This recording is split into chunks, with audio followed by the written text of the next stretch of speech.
We're back.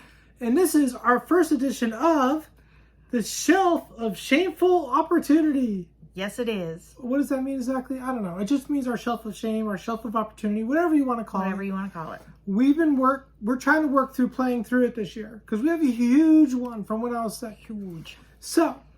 Yeah, so we've actually gotten 5 games played in the last couple weeks off that shelf. And so we're going to go through them, tell you what we thought, and tell you, we're also a little bit of a keeper call. Yep, and we got more coming. Yep. And I know some people had some recommendations, and we're going to get to those. So, yeah. But for now, these are the ones we've played. Yeah, and I will say a note. One of our, it's not the only criteria we use, but one of the criteria was we need to kind of condense our shelves a little bit. So things that were one play or like really big, lots of expansions that we could shrink down were top of the list. So this is also a little bit of a keeper call because we are going to announce our decisions for each game. Yeah. So there's no pressure. We don't feel like we have to call anything, but we are feeling like we do want to think critically about what we keep on our shelves. We are not going to stack up shelves here. It's sort of this is the space we have. So we already are stacking shelves. But not any more than we already have. Yeah, exactly. So one in, one out kind of thing here. So we definitely want to be thinking, do we really want to keep this? All right, so we're going to go through these one at a time, not necessarily in the order that we played them. Correct. So the first one on the list, because it's on top of the pile, is... And it's a big pile. Merchant's Cove. Merchant's Cove. So this game was really fun. Yeah, this was a delight.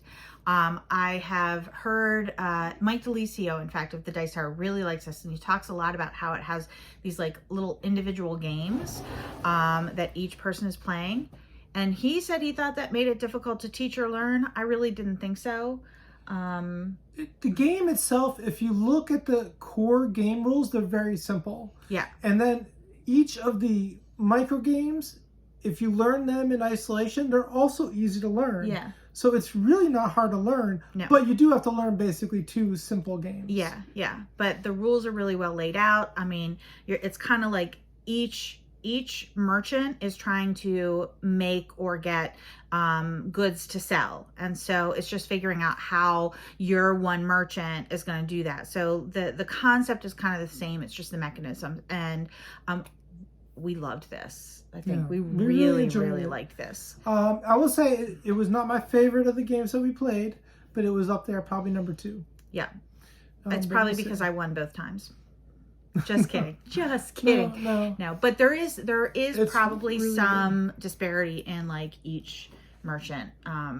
So some are probably better than others, but yeah. Well, I struggled with one of them in particular, the Alchemist. I did not do well with the Alchemist, but I think it's because it's really important to unlock these Isthmus stones or whatever they're called early and I didn't do that. Yeah. So. But I really love this game. I'm really looking forward to playing some more of the expansions. Yep. Different merchants. Yeah. Really cool game. Definitely keep. Very, very clever, and just everyone's playing their own little mini game, and that's just neat. Yeah. So. All right. Cool. What's next? It's definitely a keeper. Yep. Next one on our list is Antarctica. Ooh. What did I say? Antarctica. Okey-doke. Yeah.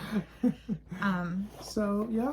Tell us about Antarctica. This had some really, really, I thought, clever and interesting pieces to it. Super clever mechanics. I really think that the designers here were trying to kind of think outside the box and how do we make a game a little bit more than just sort of its baseline mechanics. So there's a sun that moves around the board, and when the sun moves into an area, the first ship in that area moves to the next one, and it's that next quadrant that's active. So it's there that you get to do your business. And what you can do is based on where you have representation in the other quadrants and like what's there. Is there a refinery there? Is there a windmill? So it's got a little bit of that rondel system that I love in Trajan, where you're kind of thinking. It is a giant rondel. Yeah. Where you're like thinking 3 turns ahead. Well, I really want to do that, so I need to get my everything in position to do that. And that was just, I thought, really clever. Like we really were impressed with that. Yeah, but it wasn't a great game. It was only so-so. And one of the big problems was that you ended up with multiple turns where you couldn't do anything. Yeah. Now, sometimes that was just bad planning on your part, but it was sometimes unavoidable. And it was kind of really drew the game out in a way that was a little bit annoying. Yeah. But it was thematically interesting, I thought, and I thought clever, just not a great game overall. Yeah. A okay game. Certainly, I gave it a 6.5 out of that's right. BGG rating system. So, like, I think anything 6 or higher is a good game, good enough to play, you know? Yeah, agreed. But we decided not to keep it. Yeah, we're going to call this one. And part of the thinking, too, is that for somebody maybe who isn't familiar with modern gaming, they might actually really like this. The things that bugged us in this won't be as problematic for somebody that's used to playing, like, Monopoly. And they might actually really enjoy the clever mechanisms in here. So we're going to pass this along. We're going to send it to Goodwill or somewhere like that and hope that, you know, somebody gets it and really is able to enjoy it. Yep, exactly. So that's Antarctica. That's Antarctica. All right. Okay. Had to make a quick edit, but on to our next game. So then our next game is really 2 games. Yep. And so we'll talk about them both together, but we'll introduce them one at a time. The first one is not this one. Yeah, let's go in order. But the pile is backwards. So the Vandermist Dossier. Yeah. And this is a standalone play once through kind of like mystery puzzle exit style game. And the Medusa Report, which is the sequel. The story starts up in the Vandermist Dossier and continues in the Medusa Report. So it's like playing 2 of those games back to back, but with a link, which is kind of neat. And there's actually possibly a third one. They hinted that there would be another one coming out. I think they're actually developing it. So I think it is going to happen. Getting it off camera, but I think it was really good. It was so good. It was really good. Really liked this. But it is a one-off. It was really just fun. It's a one-off, but it's so we're gonna pass it on to somebody else to play. It's totally reusable. And we always make sure not to like tear it apart so that we can pass it on.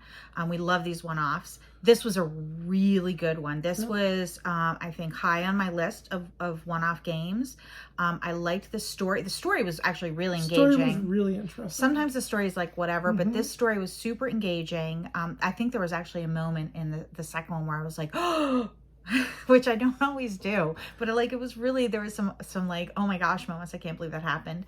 The puzzles were clever. They were hard, but not insanely hard. Yeah, exactly. I think we only had to use the hint system once or twice. It was a good hint system. I Excellent hint system. like a hint system that's progressive, so you don't, it's not like, well, you failed, here's the answer, but you can kind of like make sure you're on the right track. Like, okay, we're doing the right thing. Let's keep going. Right. Yeah, this was really good. Obviously, we're going to pass it on because it's a one-off, but I highly recommend it. Yeah, it's definitely recommend. And so if you have a chance to check it out, check it out. Okay. All right. And then the final one. Pause, because this one's going to take me a second to grab. Okay, we're back. Oh, it's a big one. Oh, look at the size of this. Vindication. Jeez, it's so big. Oh my God, it got her. Okay. Oh, okay. It shook the table like it's earth shaking. Oh yeah, we're way off center now. Let's fix that. Okay, sorry about that. This table really shakes and the tripod we're using isn't the best. We need to get a new one. Hopefully nobody watches for our layout. My visual acuity sucks. Like you're always like, you're off center. I'm like, am I? I don't know. Am I really? Anyway, Vindication is fantastic, and this was my number one game. This was my number one game of the games we played too. It's a exploration. It is like Euro gaming.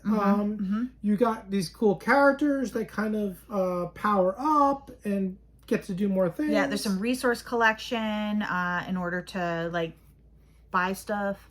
I really love this game, and I liked the expansions. We added a bunch of the expansions in after our first play. The expansions are really good.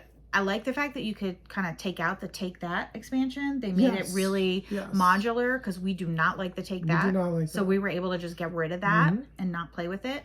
There's still a little bit that could come up. Yeah. But it's so minor, and like it costs you something, so it's not bad. Yeah, and actually, especially one of the expansions that we added, there was actually a benefit to doing something. I can't remember what it was now, but it makes it's not so punishing to use a resource that somebody else controls, that sort of thing. Yeah, it offset it, so it doesn't swing the game. You had to use a resource that you could use for other things, but you could use that resource and then immediately mitigate the cost of using somebody else's controlled area. Yeah. So that was cool. I really loved the mechanics in this one. It hit so many sweet spots for us. And this is going to be obviously staying in our collection for sure. This is probably going to be a top 100 game. Yeah, and I'll say this. This and Merchant's Cove both. The table presence, excellent. Excellent table presence. This even more than Merchant's Cove. Just, I think. I'm not sure I agree with that. Okay. Yeah. They both have excellent table presence, and we love good table presence. The Merchant's Cove has these little 3D ships that you sort of move. You put meeples in and move, and I don't know. That is nice table presence. Yeah, and the like 3D. I love the miniatures in this though, and the beautiful boards. It is beautiful. The art's everything's lovely. Very well done. Like with the expansion, you get a thing. So you have 4 different actions you can do in your turn. And you have a little thing, you just move a thing across as you do each action. Right, the double layer player boards. Love a double layer player board. Yeah. So, really can't say enough good things about Vindication. Yeah. So, we're definitely keeping Vindication. Yeah, I think one of the I don't know, if criticisms, but the comments about it is the story's not super strong. It is in a lot of ways just a Euro where it's the mechanics more than the story. And that's pretty true, but that just doesn't bother me. I really enjoyed this so much. Yeah, this was good. It's not a story game per se. It's an exploration game, I would say. And in that sense, I think it really works. Yeah, agreed. So that was, 3 of the 3 games we played that were potentially keeper call, not one-offs. We are keeping 2 and getting rid of 1, which is actually pretty good. Not bad. And especially because the 2 we played, we knew we would probably be keeping. And then we have 2 that we're passing on. So again, we've made some room on our shelves, and that's pretty good. So happy with this set of Shelf of Opportunity games. Yeah, it went pretty well. So this was our first episode of Shelf of Shameful Opportunity. So let us know what you think of our stupid title and of, I don't know, how it? Yeah. What do you think of these games? Have you played them? What games? I don't know. I'm really interested to know if people have played Merchant's Cove, did they find that there were any of the merchants that were not balanced? Was it just that we weren't experienced with playing with that one? Are they really sort of like out of balance? Is there better mixes? What do you think of that? Yeah, I'd be interested in that for sure. So, well, remember, every day that you game, we have a saying. What's our saying? Remember our saying is what we're saying. Remember it. Remember, every day that you game is a holiday.